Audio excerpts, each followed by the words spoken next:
Hello guys and welcome.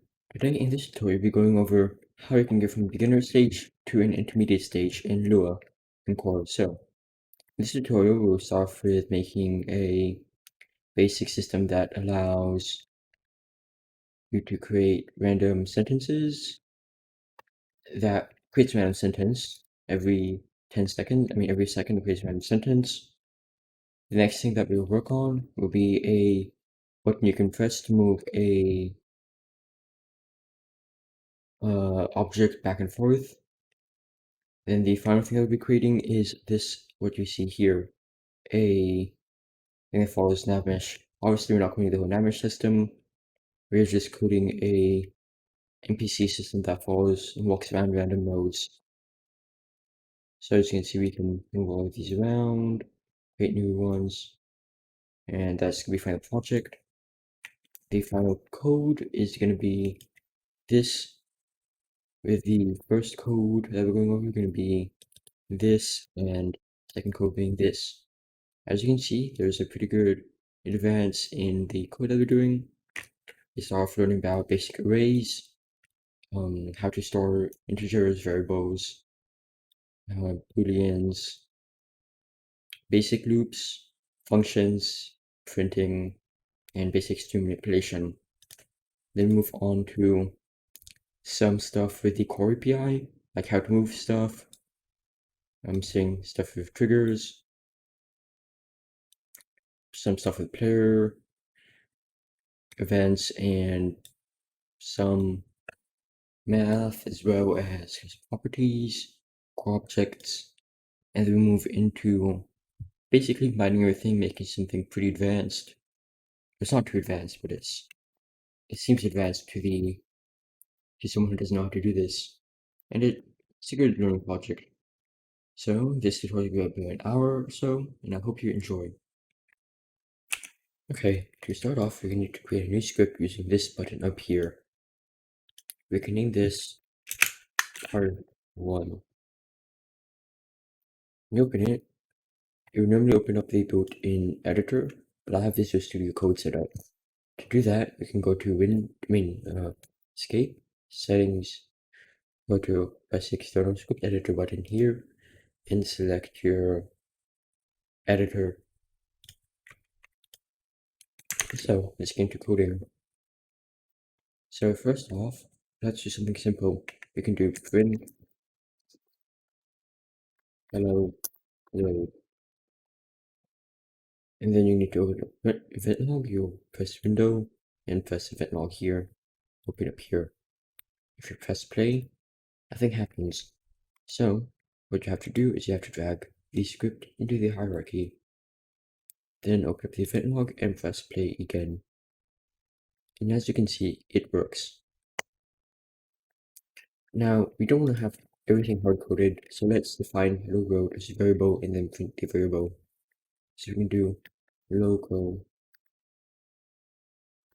thing to print equals hello world. And then instead of printing hello world, you can print thing to print. You can see it prints again. We can also define numbers, like my number equals 5, and we can print my number as well. Or we can start as a float, I did some basic operations with integers and floats and numbers. So let's do this and do my number equals 5 my number minus 2. This will make this equal to itself minus 2. Now it's equal to 3. As you can see, that worked. You can also do plus, power, times, and divide. You also have the ability to do square roots if you know some basic math, so let's put this to 9, and we can put it to the power of I'm going to make in 1 over 2. This will make it 3. Oops. Power of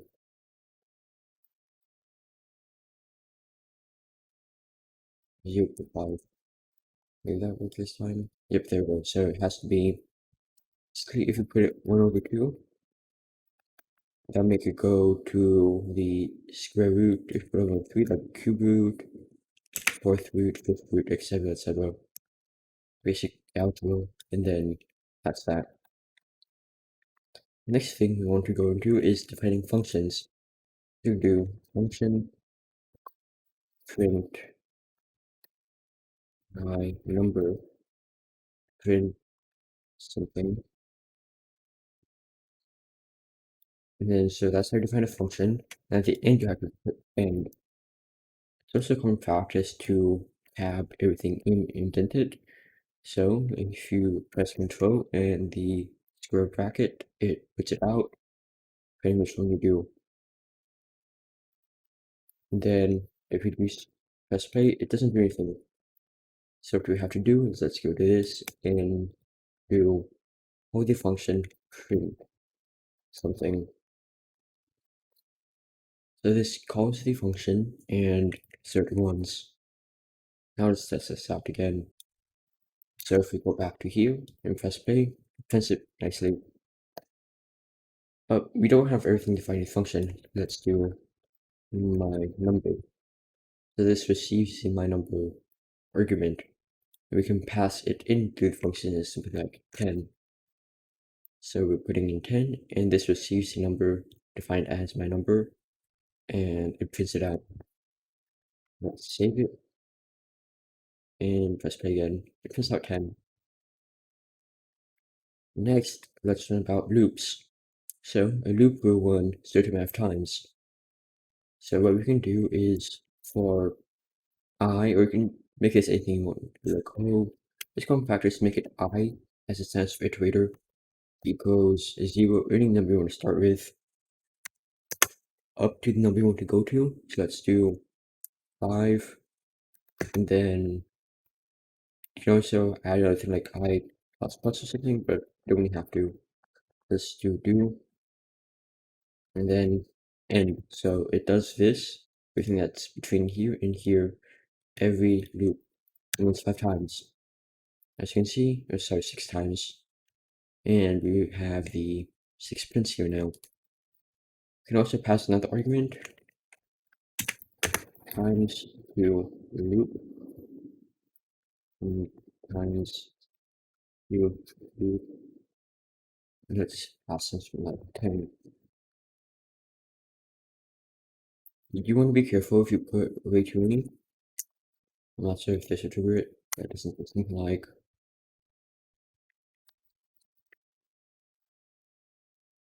It will eventually start to freeze up like this, and the instruction limit will be exceeded. So, a good way to counter this is you can have a task.wait. We don't reduce your time because it is limited to the amount of FPS. So for even 0.0001, I'm running at 60 FPS. It will only run this 60 times per second. So it's something you do want to watch out for. So you can do like if math.random 1 comma n this one. So what math.random does is it picks a random number between this number and this number, and returns the number. So if we do math.random 1 comma 10 equals to 1, then I'm going to do end. So what an if statement does is it if it's you can that so you can just come practice put in parentheses, make it easier to read. You can also do and just make sure that both times it executes, it has 1 each time. We can do or, so if this is equal to 1 or this is equal to 1, I think it right here. Leave it at this. So this will run a lot better now. And no, it takes a bit longer to run, but there's no lag or instruction limits exceeded. So let's put this back down to 10. Now, let's say we want to run this more than one time. Let's run this every second. So what we can do is we have a few options to do this. So my favorite one would be local task equals task.spawn function. So this basically runs a function as this task. And let's put this here and put it in. So closing off the function. You're gonna let's say anything we want, let's actually make it my task. Who is my task dot repeat count equals -1. This means it will repeat infinitely. Now, right now it's going to be repeating as fast as it can. So what we do is my task dot repeat interval equals 1. So it repeats every 1 second. As you can see, now every second it prints 10 more tens. Pretty cool. But printing tens is a bit boring. So we could also do something like print, actually, local, sorry, my number was my number times math.random 1,3. So this will make it apply 1,3, or actually what we can do even better would be 100 to 300, and then divide it back by 100. So this means that we pick a number between 1 and 3, including decimals, to the hundredths. As you can see, we're getting some decent numbers. I don't think it's supposed to be getting this high. So let's actually do it like this. That should fix it, hopefully. Oh, still didn't fix it. Oh, because it's every time it's getting higher, so let's do local my number new, and then we can make it this instead. Now have a different number each time. Set different numbers. Now let's learn about arrays and tables. So we can do local possible prints equals this. So this defines a empty table or array. So we can do something like hello world. Every one of them, we can also do something like another print. We just dress up whatever we want. So that would be basic indexes. So this would be 1, 2, 3. Most code languages starts from 0, but this starts from the index 1. You can also do something like possible prints far equals something like TF, and then nothing. If I mentioned earlier is that if you're defining something, you use one equal sign of it setting equal to. When if statements or checking if something is equal to, use two equal statements. Anyways, let's actually get rid of this here as it's not needed at the moment. You can also set indexes to stuff like possible prints of a index of a string like a equals a, something like that. So we actually, let's stop using number and go back to string so we can just do underscore so this doesn't take in the argument anymore. Let's see it like that. Then we can do print. So this is a bit complicated, may seem like, but possible. Prints on the index, so this would pick from the index of, so this is like index 1, index 2, index 3, index 4, index of string A, and then we're going to do math.random. So random number from 1 to the 4, or actually let's get rid of this. Oops, sorry, get rid of this, and then to number of possible prints. So the number of entries in here. So this counts 1, 3, 2, 3, 4. And even if it's not an index that we can't access through a number, like a string, we're still included, so that's why we don't have those in here. Then we press play. As you can see, it prints out a random string every time. It's pretty cool, right? And you can add more to here if you want. You can have, that's, those should be overridden. So if you have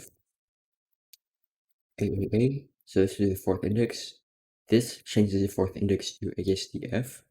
So it gets changed. We can also add more stuff here like index 5. It's sorry, you can keep adding them and just see they will show up in here sometimes. And that's another thing. We can also have different math.random seeds. So math.random seed, like say index.time, stuff like that. So this chance random seed. Don't really do it for anything though, and should try to get a much more random thing going on, but otherwise it's pretty fine. So now let's move on to our first project. Using everything that we know, let's make something exciting. So in this project, the goal is to print a random sentence. So what we will have to do, what we will be learning is one more thing, which is string manipulation. Other than that, it will be pretty simple. So let's get rid of everything here. And let's start moving it up. So we can do words, sorry, local words equals table. Then we can do something like hi and yeah. And just add a whole bunch of words here. I'll add them and I will speed this part up. Just add like 100 of them, something. Actually, I'll just top 100 words in the in with English. So we can just add some of these here. And I'll speed this part up.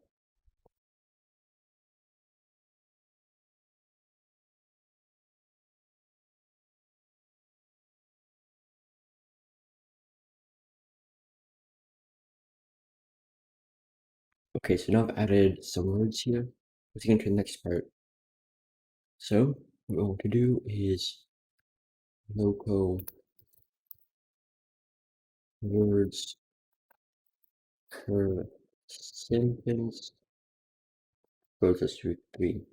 Obviously, it's going to be a real sentence. It's not going to make any sense, but it doesn't matter. So let's do local string equals empty string. Then what we can do is for y equals 1, comma, words per sentence do, oops, and now what we can do is local word to equals words math.random 1, comma, word number of words. This is pretty simple still, obviously. We've learned all of this in the past few minutes.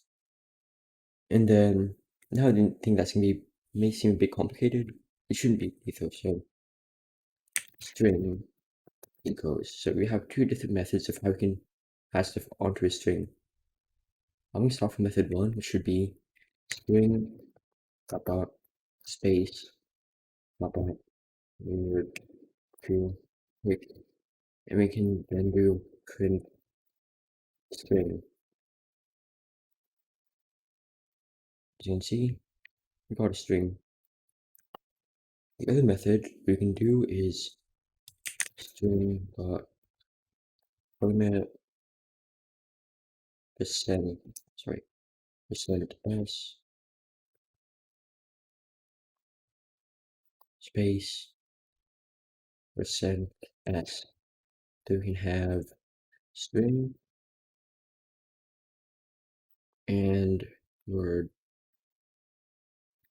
very quick. So what this should do is the first one would be, so it inserts the string into here, and then the word to pick into here in this part of the string. This also works as well. Obviously, we want to fit one of these, so we can do while true. It's another thing we'll go about true. We could have a task.wait 0.1 to print 10 times per second a random string. Also, the issue we're having is that it's picking the same thing every time. So, what we can do is we can do function print string, and we can do string to here. So we define it here. So that way, if it's now defined in here, every time the function is over, it's no longer defined and it's redefined here every time. Then we can do print string, and we can call this function here print string. So 10 times a second, we call the function, and we have a random thing going on. Obviously, so far in the first few minutes, first part, we haven't gone too much to the actual core API. That's when we go over the next section. One more quick thing, more thing that Core has that basically what doesn't, along with the task.waits as well.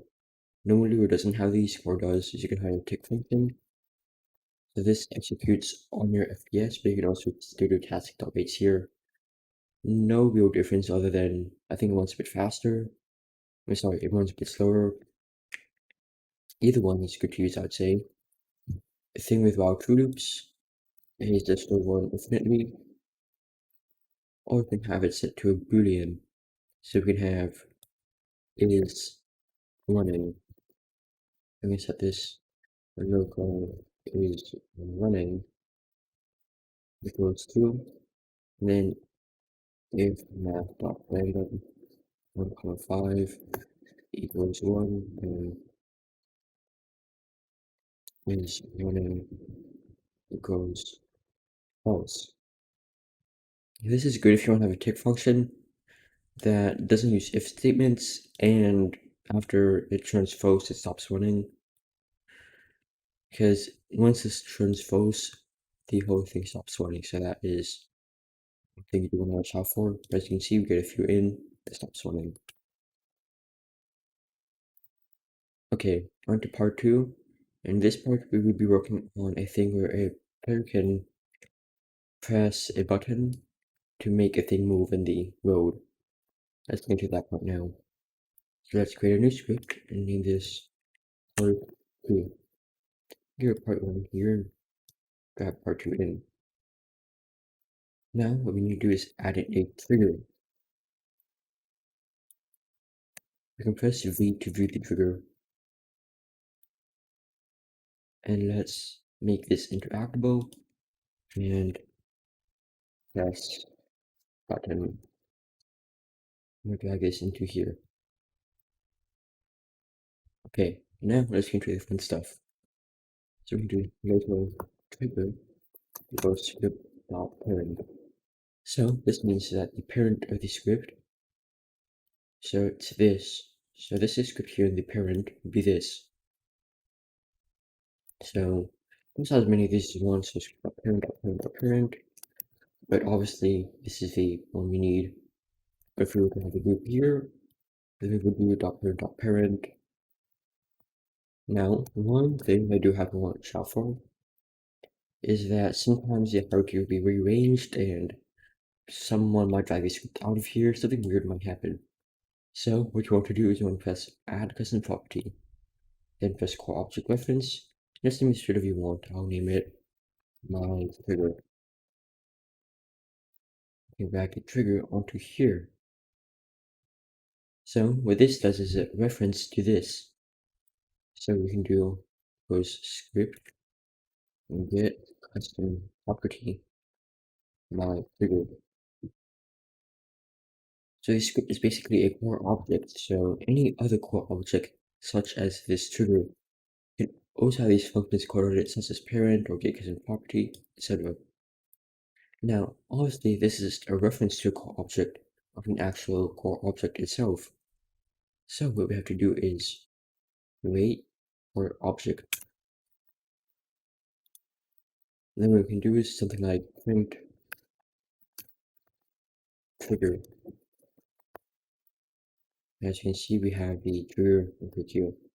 Now, if you go to the Core Games API, you can go to docs.coregames.com here, go to the API, and go to core object. And you have all of this stuff you can do with it. And the thing is, there's some things extended as well. For example, trigger, which is what we have here. So we have events and all of that. Let's go over events. So an event, basically whenever this happens, it calls a function and define it. So what we do is trigger into active event. So it connects the event to our function trigger was pressed. Then we can get rid of this, talk more about this. Trigger function trigger was pressed. So what we have here is you can also see the trigger and the player. So we can have trigger that was pressed and player. What we can do here, so this gives us a reference to a player. As you can see here, we have the player thing here, and this is everything we have on the player. So the players, or the properties on them, player names, and all this stuff. So what we can do is print a bit more string manipulation here. Pretty simple player name as space here. Press the button. Come here and click on the trigger. So you can see we have things saying that we have pressed the button. Now we only want the trigger to be able to be pressed once. So what we can do is trigger dot is into actual equals false. At least we want it to be unpressable until what's happened is done. As you can see, we can't do anything because it's not a network object. So what we have to do is have a few different ways we can do this. We can enable networking, which means when one player presses it, no other player can press it until it's interactable again. As you can see, no other player can press it. Or we can create an extra context, input in client context, and put the person on for this. This means if you press it, other players do way to press it, but you won't. It's from client side. But let's see this network now. So we can do like add impulse. So I'll sum up about too much factor threes. I'll leave that for advanced tutorials. So I'm going to do mostly a little bit because we'll be going about move stuff. But vector math is gonna be for later. We can do something like 0, 0, 0. Cancel up into the sky. That was another 0. Yeah, we press the button, it launches you up into the sky. It changes this to something like maybe it's another 0, show it off better. As you can see, it launches you into the sky like it's supposed to. Now, you don't need this, so we can just use dash dash to comment it out so it won't run. Now, if we press the trigger again, as you can see, it doesn't do anything. So now we actually want to move something here. So what we can do, let's have the cube that we want to move. We want to move this, say, up and then down. So what we can do is add another object reference. My thing will move and make this the cube. So local thing will move the strip, get custom property thing will move. I think if you ever do have any questions, please leave me in the comments and I'll try to answer them as fast as possible. So this means we now have a reference to this. Let's make this network so it can move and stuff.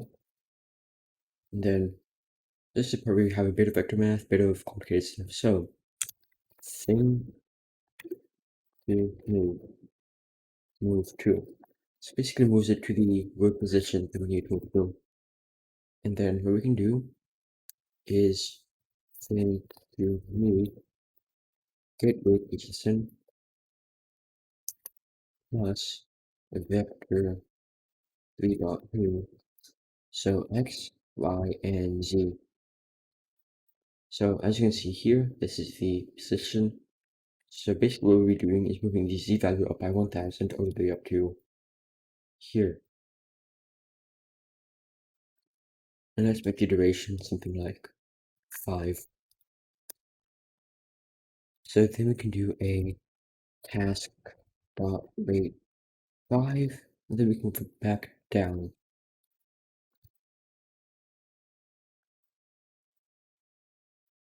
As you can see here, if we press the button, moves up, and then moves down. Pretty nice, right? And so let's go over the hardware. So it's pretty simple. It gets the position, adds 1000 to it, and it takes 5 seconds to move. And let's do clear dot base into actable equals true. So now we can press it again. We can also add a little bit more delay to it, like 6, so it stays in this a little bit. We can change this to like 3 something. But we do want to do a bit more with it, so it, no matter what you change it to, it also has the same speed and all that. So there's a vector 3, and this would be now to move. Let's make this 200, 200, 600. Now, local amount to move the script, make a custom property, amount to move. This is just returning vector 3, so we don't have to use the wait for object on it. Plus amount to move, we can do minus amount to move.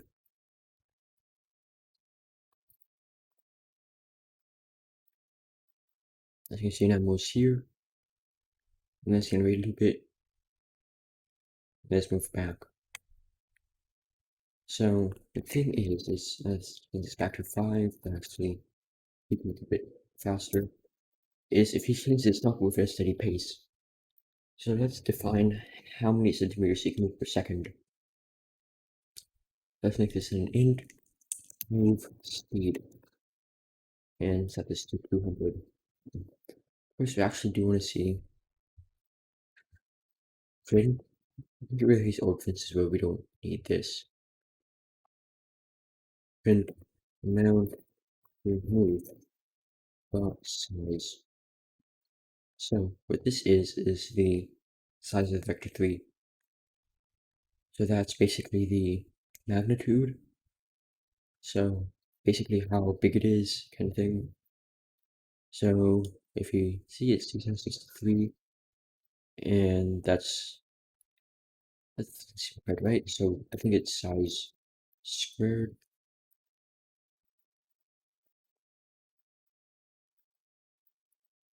And that's obviously not right. Math dot square. Maybe that's math dot square root of that. Yeah, hopefully. Oh well, whatever. So math dot, sorry, dot size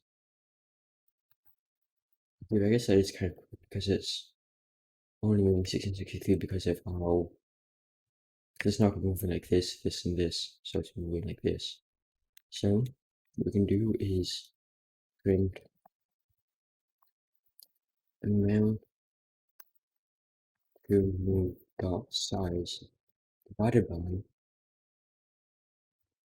so let's do logo move speed equals script that has been property of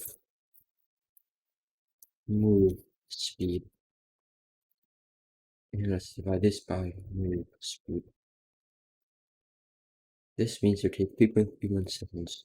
So we can do local time to move equals that. We can have time to move and time to move. As you can see here, we press the button. It's moving the same speed no matter what we change this to. We can change it to 3,000 or something, it's still gonna take the same amount of time, so it's same speed. So then we can change this number, which is bigger if we want, and it will move faster.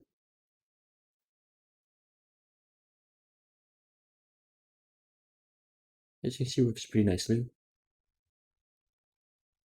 The issue we're encountering is that it doesn't wait until it's done.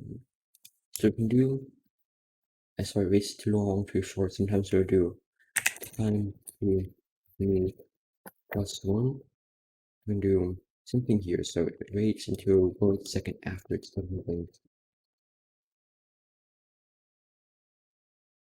As you can see, that's this project we're done. The next part is going to be a bit more advanced. So what that's going to be, it's going to be basically a NPC that walks around a set of nodes, and it'll be fun to make. I think that will likely be the last part of the tutorial. Depends how much time it is and if everything's covered by then. So far we've learned basics of Vector 3's position, core objects, and all that. Obviously, there's a lot more in here. My goal isn't to teach you everything in here because it's not needed. The thing is that once you learn the basics, you can learn everything else in the API kind of easily. It just takes some time. So for example, as you can see, there's a kinds of different things here, and it'll take forever to cover all of them. So for example, there's the name of the player ID, team, animation instance, active emote, and there's so much that can be covered or take hours and hours and hours to cover all of this. The thing is it's open to easy and it's all documented in the API, so it's pretty easy to learn once you have some basic knowledge. Anyways, on to our next project. So let's go to this and this and create a new script. Part 3. So what we're going to do is we're going to set up a animated mesh. Let's do command 1 and let's drag in some like this. We can set this to, so what we're going to do is create a network context and new client context containing this. So this we want to client so that everyone has different NPCs walking around. The advantage of this is that it's much more performant as opposed to having it running by the server. And I don't really want to cover networking too much, but I will eventually possibly, but it's stupid to hard to grasp. In general, if you can have a client, I would recommend having a client. Next, we want to set up the group of nodes that we want it to talk to. So, new group, let's name this nodes. So what we can do is drag it in a sphere. Let's put this here. This will be node 1. You can create more of them and move them around as you please. Let's create like something here, here, here, here. You know, just a few of them everywhere.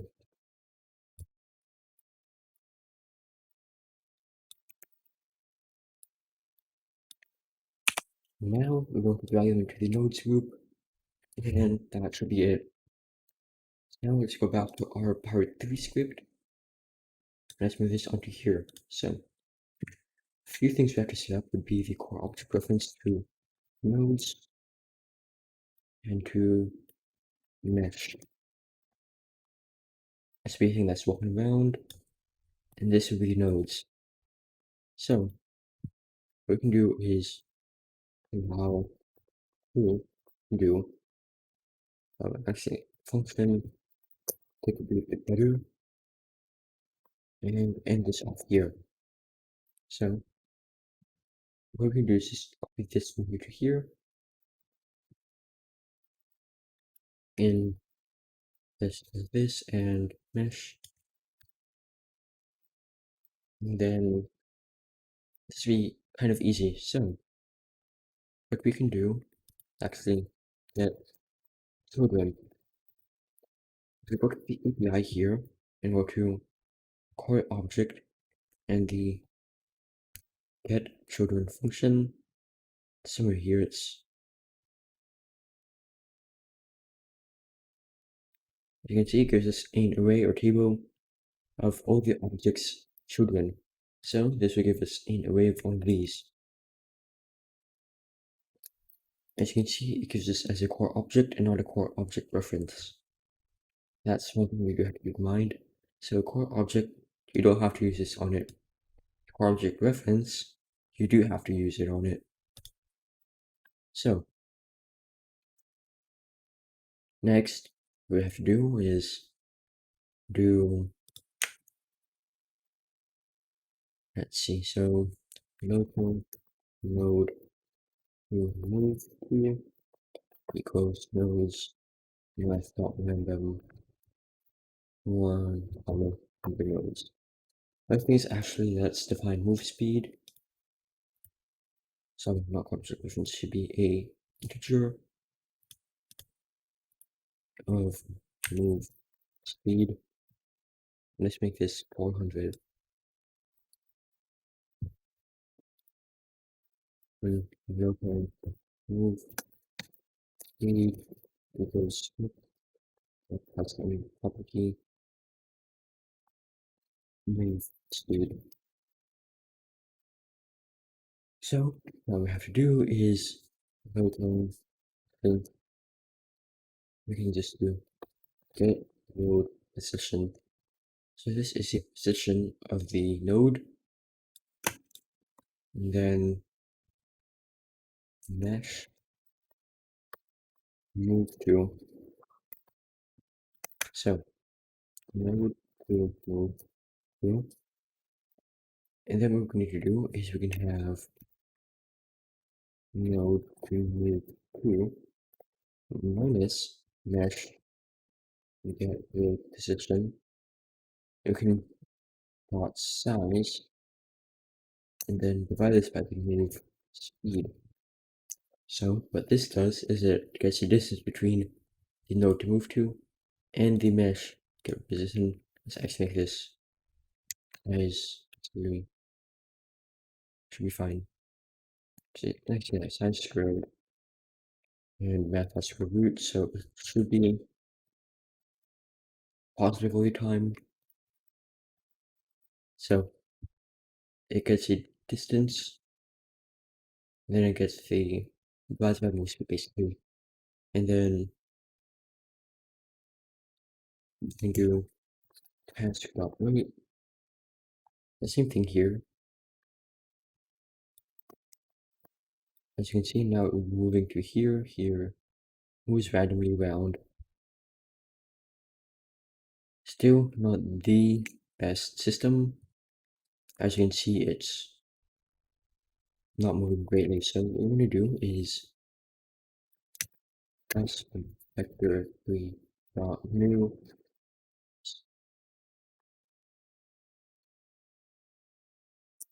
So what this does is, because as you can see, it's right in the middle where the position is. So obviously at position 0, it's gonna be here. So we have to have it higher than it actually is by, I think, 100 degrees from correct. Oh, I guess 50. Actually, let's move the nodes down to the, yeah, that way they should be correct. So now, what we want to do is mesh. Okay, so this is going to take a bit of math. So what we want to do is we want to have it look at the node. So this would take a bit. Let me go over this real quick. Okay, so what we're going to do is, so actually, local location was location dot new. Okay, so what we're going to do is have this. That would be the direction here. So that'd be direction, and then times vector 3 dot new 1 comma 1 comma 0. So this multiply the x by 1, the y by 1, the z by 0, and then the vector 3 dot up. So you can see we can go into the rotation API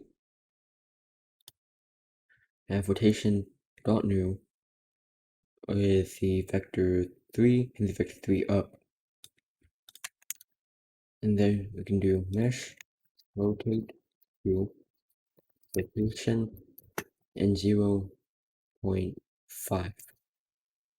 And obviously this is a bit complicated in terms of math and all that, maybe for you. So honestly, I'm not going over too much with this. That's something I really want to do in a next tutorial, in like advanced tutorial for vector 3s and everything else. This might be a beginner to intermediate tutorial.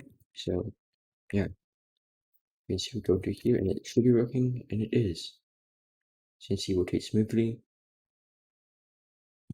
Now let's also make it another task dot wait 0.3. So it waits before the next one. So it's there. Obviously, it doesn't have a walking animation going. So as you can see, we have an animation stance property on here. So what we can do is mesh.animation stance. So let's go to the animated mesh here. So what we can do is dot animation stance property, and we have two different ones. We have the relax, we have wall, or let's just like this. That's pretty enough.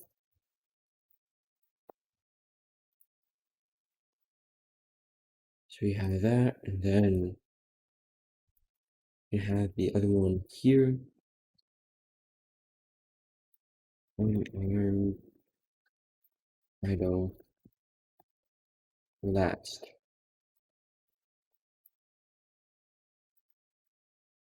And as you can see, it walks around.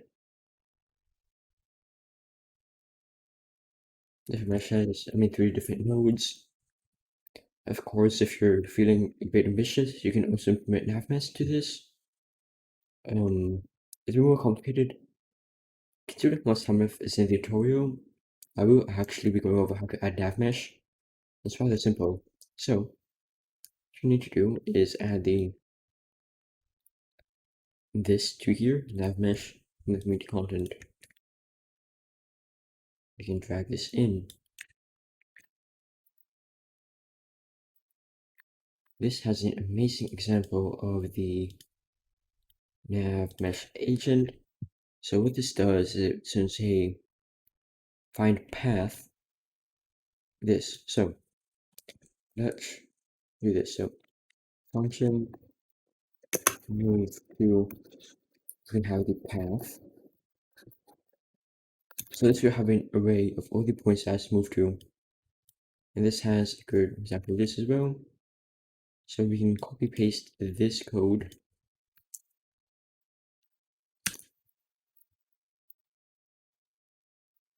And let's replace this with pause, pause. Just in pauses for position in case you're wondering, and pause.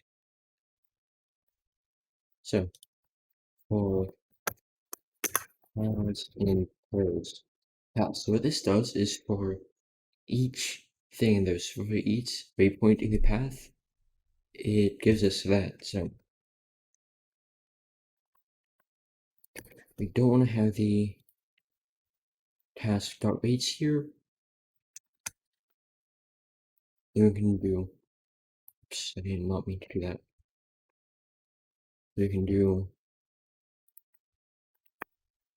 move to with path. We do still have to get the path, so what we can do is paste this into here.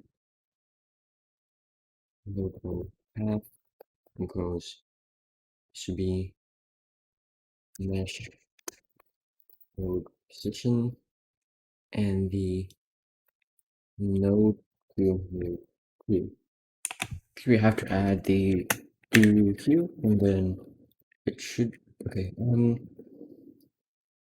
it's not work, so we have to create a context. I think it has to be a client context. Oh, there we go. Let's get rid of the navigation here. There should all be working, looks like now, hopefully. Let's move some of the nodes up to like here or something. Obviously, if you know how to use Nav Mesh, you should be able to customize it as you need. But it seems to be working pretty nicely now. Let's see if it decides to go to the ones up there. And nope. I can't tell exactly where it's trying to go. Let's just make it those less ones down here. This one over here. Maybe basically going there and there every single time. And yep, it's working pretty nicely. The issue is that this is client context, so it's not half present. But if you just have the we shouldn't have the one here, just the nav mesh, and we have everything working nicely now. Nav mesh may seem hard to implement, but it seems that it is. And let's see, let's do pause, close pause, plus vector 3 dot new, 100. We want to go to this one here. And it's working nicely now. As you can see, our guy is walking around. I think this concludes the first tutorial on how to get from beginner to intermediate stage of Lua coding in Core, and I hope this video helped you out. If you do have any questions or something you don't understand, ask in the comments and I'll be sure to help you out. Anyways, thanks for watching and I hope you have a great day. Thanks and goodbye.